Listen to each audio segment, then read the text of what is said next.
being reasonable doesn't work anymore.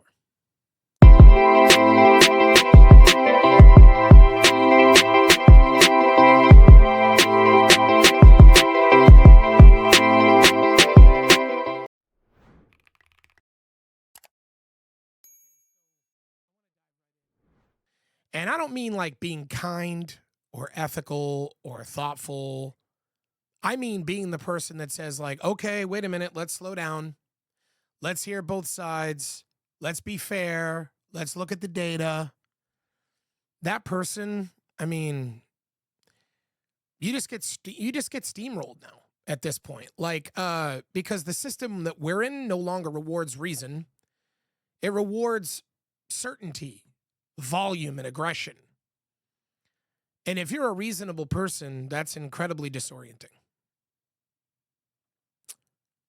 You know, it used to be back in the day that, you know, reason was leverage. So not that long ago, and I'm like, even when I was just a kid, being reasonable was like what got you somewhere.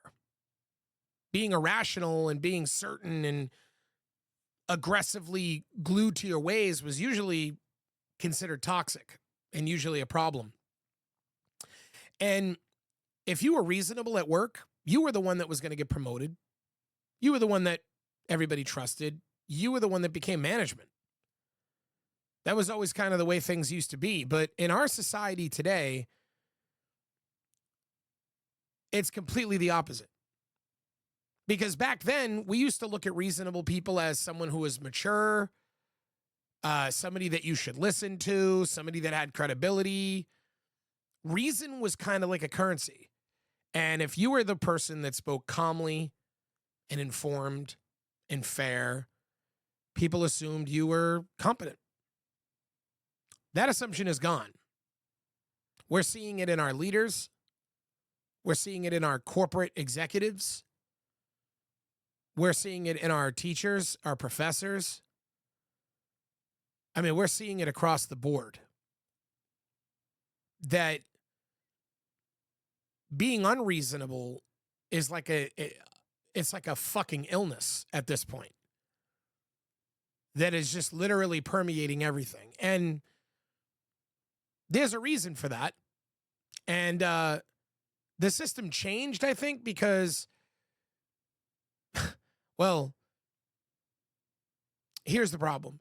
Being reasonable only works when everyone's playing the same game. And I think that there was a time, when we definitely knew that we were playing the same game.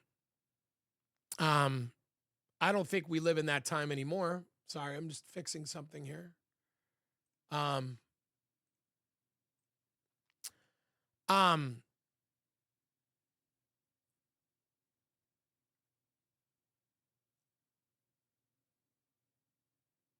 I just feel like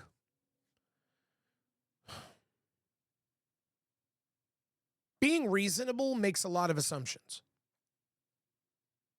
And those assumptions are that truth matters, right? That there is a fact, truth, history really happened and is agreed upon, and we know what that is. And gravity is real. If I, pick this remote up and I drop it, it's going to fall. Good faith exists. There's rules that everyone sort of respects.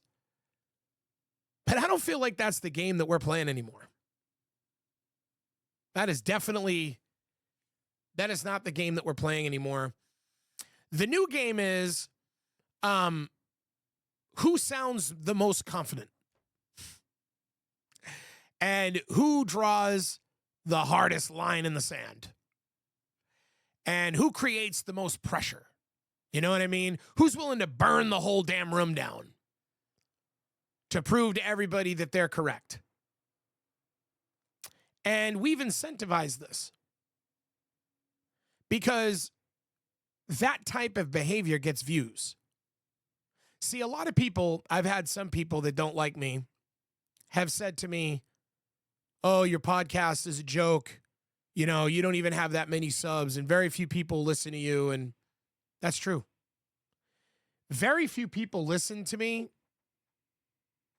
on purpose. Sorry, there's some noise going on out there. I hope you can't hear it. Very few people listen to me on purpose. And the reason why that is because I am not trying to cater to unreasonability. I'm not here to feed your emotions. I'm not here to tell you that, you know, your political beliefs are completely correct or completely false. I'm not here to dive into some conspiratorial nonsense and flip out with you about things that haven't been proven in the court of law. I just want to show up every day with a logical video and try to be reasonable with my assessments with everything that I talk about. And I feel like if you show up with logic while someone else is showing up with a fucking flamethrower, guess who's going to win? It's certainly not the reasonable guy. It's not the guy that shows up with the spreadsheet, breaks down the analytics, breaks down the data, and tries to explain to you, and you know, in no uncertain terms, what the data show. Right? That guy doesn't get a lot of views. That guy doesn't get a lot of likes. A lot of people don't want to listen to that guy talk. But certainty, it just destroys accuracy. It destroys accuracy in the ratings. People have gotten so radicalized and so crazy that accuracy doesn't win anymore. Certainty does. And there's no such thing as certainty. But here's what I think, but I could be wrong. Well, you lose. The moment you're like, but I could be wrong, you've lost them. But the truth is that you could be. I could be. We all could be. But the person who says, I'm 100% right and you're an idiot, well, that's the person that is going to get all the attention. The person who says, I'm 100% right about everything is the one who's going to get clicks and views, but not by people that will disagree with him. The person that's going to view you is going to be the person who agrees with you and only agrees with you, right? And so we wind up in the echo chambers that we have today where everybody's just feeding an echo chamber over and over and over again of what people want to hear.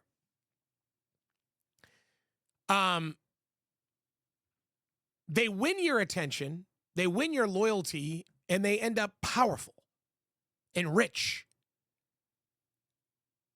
Because the modern system of social media and politics, even corporate culture, it doesn't reward being right. It rewards being unambiguous. Nuance makes you look weak. The moment you start talking about nuance and trying to get into the weeds and which everything has nuance, the moment you try to break down the facts of the matter, it's long and it's boring, and that hesitation sounds fake to people. That complexity makes you sound like a coward. They'll just brush you off. Oh, look at you trying to over-explain. And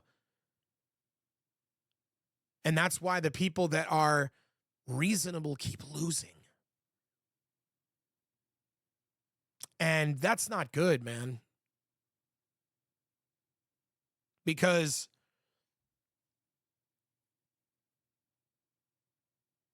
reasonable people keep waiting around for when fairness is going to kick in.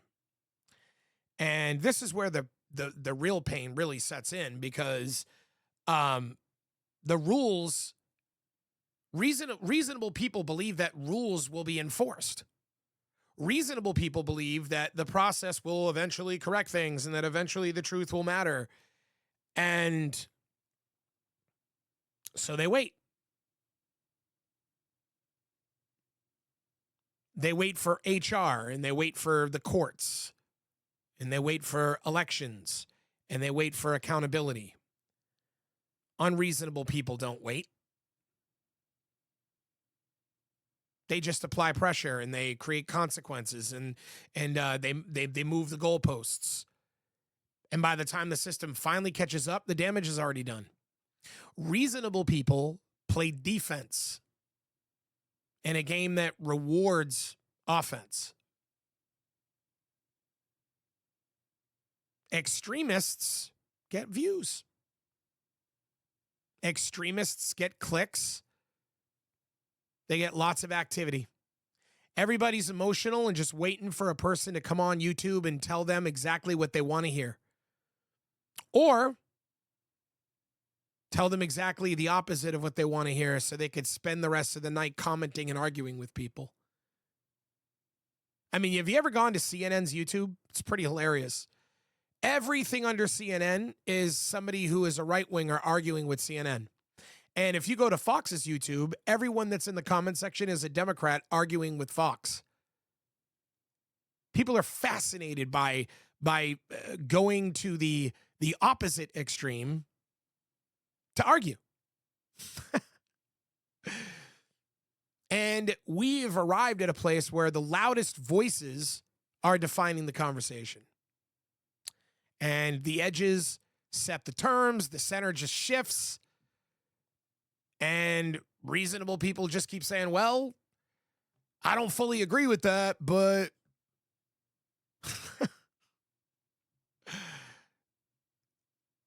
and the system here is, okay, cool, you're not a threat. And I mean, look, extremists don't win you over because they persuaded you. They anchor you. They say, this is the line. And everyone else moves relative to that line. That's why being reasonable feels like standing still while the world like kind of slides sideways. And when you're reasonable and you don't have a lot of power or a huge platform, then you're just another idiot with an opinion, a nuanced opinion. And I think this is the part that nobody likes to admit. Being right doesn't really matter if you can't enforce it. Facts don't really protect you, and logic doesn't create consequences.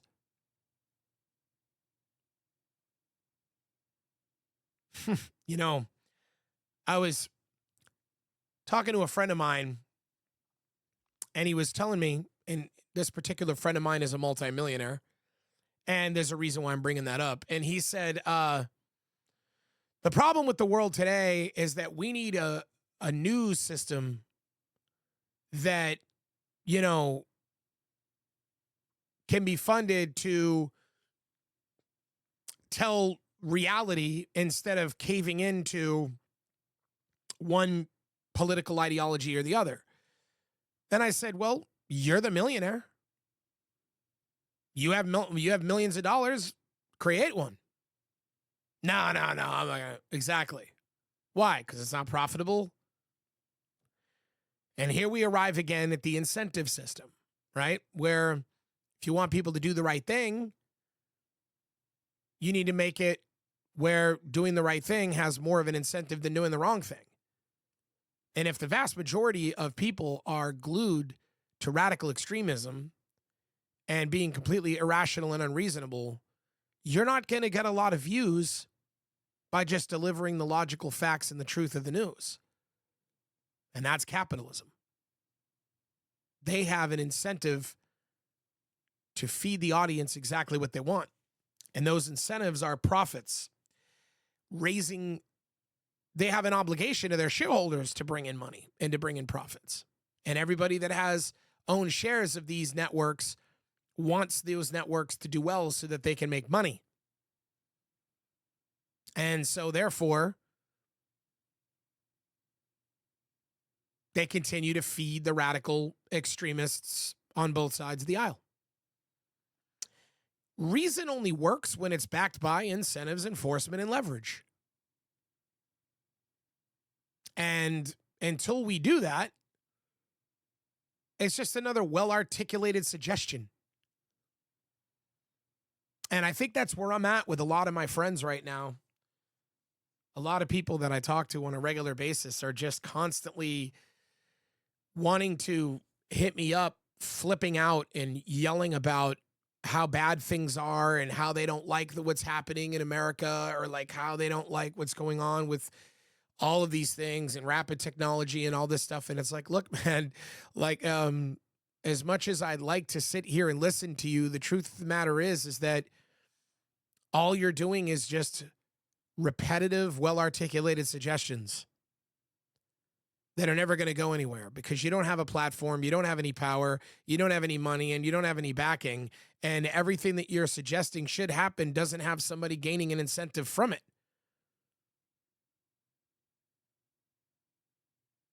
And we know that now. You know, over the last 20 years, people who got on the internet and told the most ridiculous, outlandish conspiracy theory nonsense that sort of, I guess you could say, interdicted internet attention and decided to, you know, move it along in the direction it chose. There was money behind how that happened. That's it. People were getting paid. There's a lot of YouTubers that don't even believe anything that comes out of their mouth. That's the truth.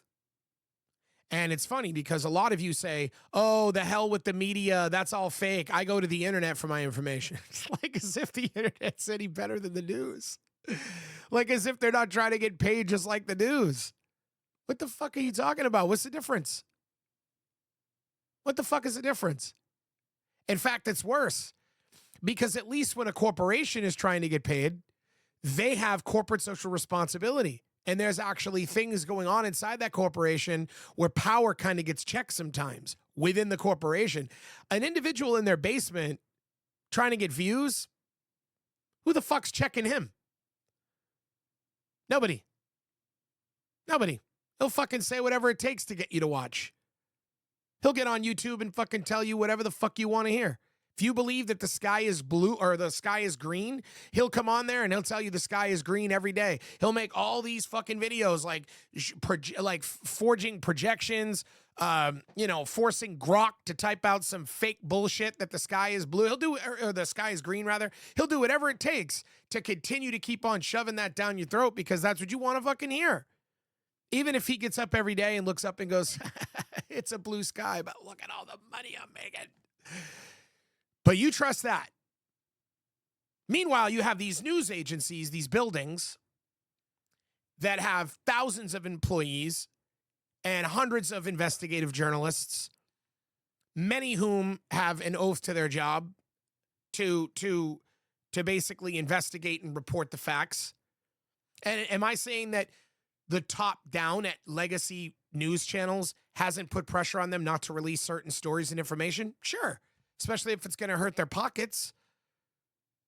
That happens.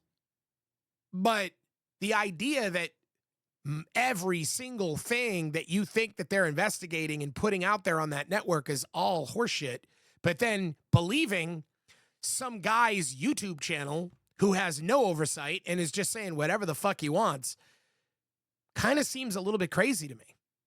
It kind of seems a little bit crazy to me that anybody would be okay in accepting of that. I mean,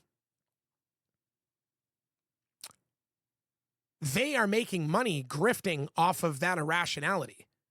They know you're irrational. They know you're unreasonable. They know you're emotional and radical. And they're like, I want to feed that storm and I want to get paid. And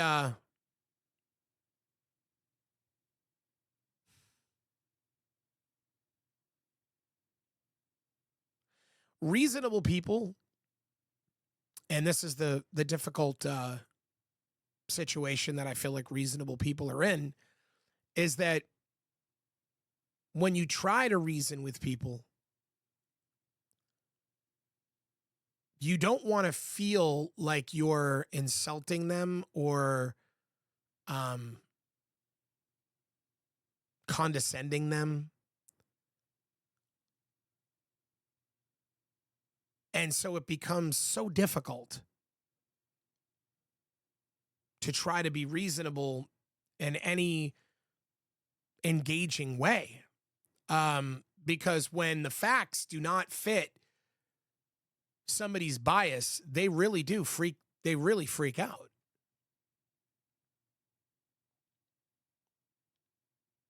Now, I'm not saying that people that are unreasonable is the same thing as being reckless.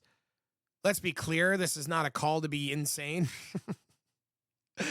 I'm not asking, but there's a difference between being unreasonable and being unmovable. And unreasonable says, I don't care who I hurt. Unmovable is like, this is the line, cross it, and there are consequences. And reasonable people are often afraid to draw lines because they don't want to conflict. But in the overall scheme of things, you're just losing quietly. That's all that's happening. And the hidden cost of staying reasonable, and this is what I think nobody ever talks about, being reasonable is an unreasonable system.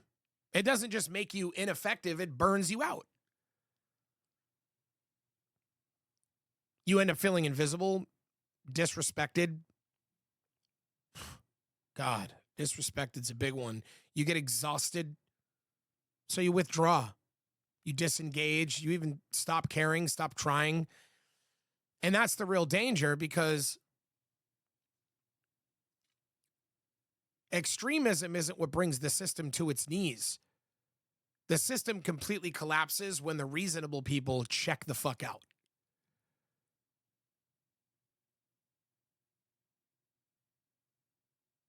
Because reasonable people are sitting there going, what's the point?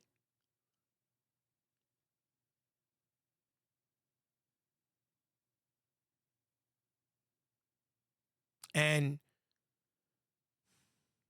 people keep confusing being reasonable with like being passive or something, or being weak. And, you can be principled and still apply pressure. You could be ethical and still say no, and you could be calm and still be dangerous. But we live in this world where it's like, if you're not loud, nobody believes you. Everything is performative. Masculinity is performative. Femininity is performative. I mean, we have really become a performative society. I mean, fucking nothing is real anymore. It's all just a shit show of make pretend.